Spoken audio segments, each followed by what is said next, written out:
What's here, y'all? Welcome back to Reddit to Wire. Well, we're fresh off a nice score with Nitrogen in the Alabama. Hope you heeded our advice and got that one home. That was a pretty impressive win, and that's a hell of a horse. Dirt or turf. I love Nitrogen.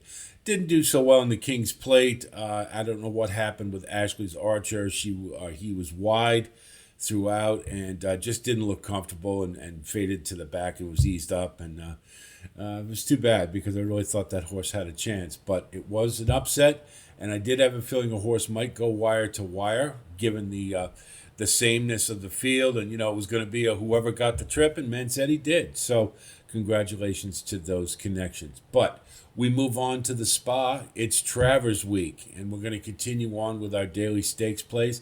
I don't do steeplechase, so that's why we're not going to cover Wednesday.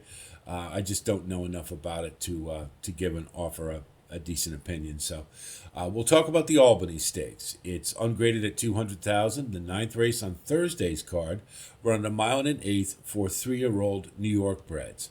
It's a small field. It's basically a match race, in my opinion.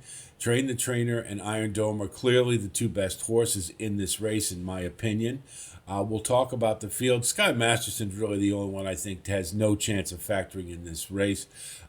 Is 1 for 18. Gary Contessa is not having a good meet, and neither is Katie Davis, although she did get a win over the weekend. Good for you, Katie. But they just, I don't think this horse really can factor in this race, so that's the only one I'm going to throw out. Now, Train the Trainer is coming from Finger Lakes and has been pretty impressive. Won the last race with Hit the Post and King's Leap. We're both in that. It was a 4-horse field and won it rather convincingly. Was on the front end. It was never bothered. Went 1-2 with Hit the Post all the way around the track, and then drew off in the stretch. And this horse appears to be getting better as the distances are getting longer. And tactically is going to have the edge, being out on the lead, and I don't think anybody's really going to bother him. Probably the only horse who might was Hit the Post, and Hit the Post couldn't dent this one in the last race, and they went 1-2 all the way around the track. I give the edge to Train the Trainer, and that's my selection in this race over Iron Dome, merely because he has been running in better races. The class rating of 114 in his last two is higher than Iron Dome's race rating rather, of 111 in his last two. So Iron Dome has basically been beating up on weak fields. Train the Trainer has been racing against a little bit better.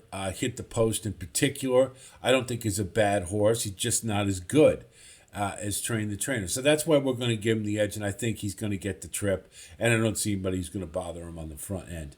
Now, Hit the Post is just not as good as Train the Trainer. That's the bottom line. They went 1-2 all the way around the track, and in the stretch, Train the Trainer just said goodbye.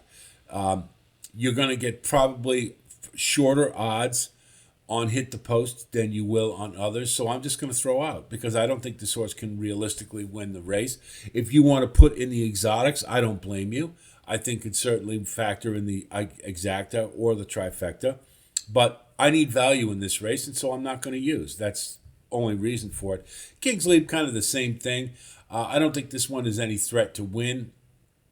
It was coming off the pace in the last race against Train the Trainer. It didn't make a dent at all. I don't think this is a bad horse either for a New York bred, but I don't see this one factoring in this race. And again, I think because all three of them came out of that race at the Finger Lakes, then the odds will probably be prohibitive, be shorter than they ought to be. So I'm going to throw out King's Leap. Can you use in your exotics? Absolutely. And if you choose to, be my guest. I'm just looking for the most value I can possibly get when you have two short-priced horses, and that's just Licorice. From Mike Maker, who's been progressively getting better and better at the meet. First off, the claim is a good angle for him. He's had about a month to work with this horse, plenty of time to get his system in place. I like to see that. Generally, when a horse comes first off the claim, unless they're in really good form, I want to see like at least a month with the new trainer so that they can put their stamp on them. And Just Licorice, I expect to run pretty well here. I don't think Mike Maker would put this horse in the race otherwise. And as you're going to get probably really good odds, the best of any in the field, except for maybe Sky Masterson.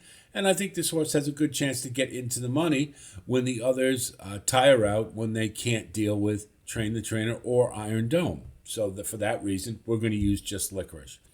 Now, Iron Dome for Steve Asmussen. Steve Asmussen's had a great Saratoga. And with Jose Ortiz, they're winning at over 50%. Great connections, obviously.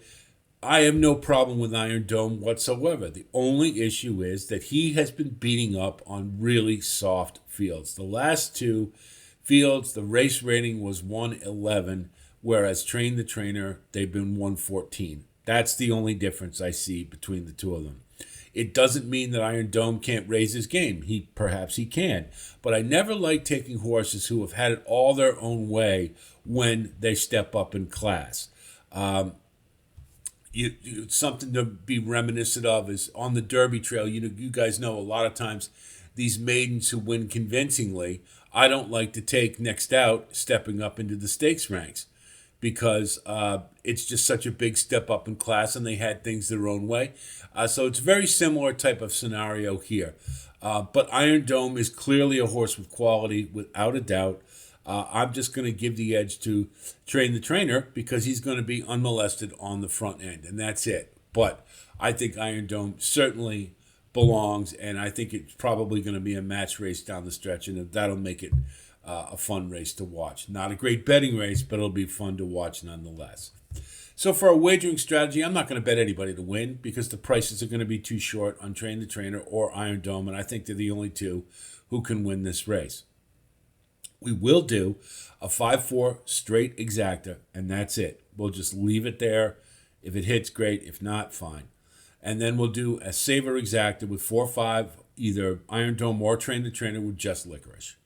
Trifecta, we're going to do 5 on top with 2-4-2-4, 2-4 with 5 with 2-4, and then 2-4-2-4 with 5. Now, you can box that, but the idea here is to leverage, and so we will Dutch accordingly, giving more preference to Train the Trainer on top and so on and so forth. So that's the Albany Stakes. I hope our analysis helps you with your own wagering strategy, and I wish you the best of luck as always. And of course, if you do like content like this, please like and subscribe. And again, thanks to all of you who continue to maintain our community, make it a good one. I love the comments. Keep those coming. We've really got a nice forum here, and I appreciate you guys participating. It really does make for a nice community. So thanks again for that. We will have plenty of coverage of the Travers, including the late pick 5, which is all graded stakes. We will have individual posts on a couple of those, and we will have our full card selections, best bets and value plays available at redditthewire.com for Saturday's card. So plenty of content for what is a great week of racing. That's it from here. I'll talk to you soon, and until then, be well.